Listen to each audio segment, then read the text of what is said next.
Hello, friends. Today we read a reassuring promise from Psalms 73 and verse 26. My flesh and my heart fail, but God is the strength of my heart and my portion forever. Please pray with me. Father, even when my flesh is weak and my heart falters, you remain the strength that upholds me and the portion that satisfies my soul. Your word declares that you are my portion forever, and today I lean fully on you. Not on my emotions, not on my own strength, but on you, Lord.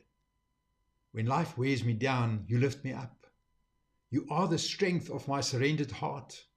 Even in my weakness, you remain faithful and unchanging. Thank you for being more than enough, for exchanging my frailty with your strength. I love you, my rock and my portion. I pray this in Jesus' name. Amen.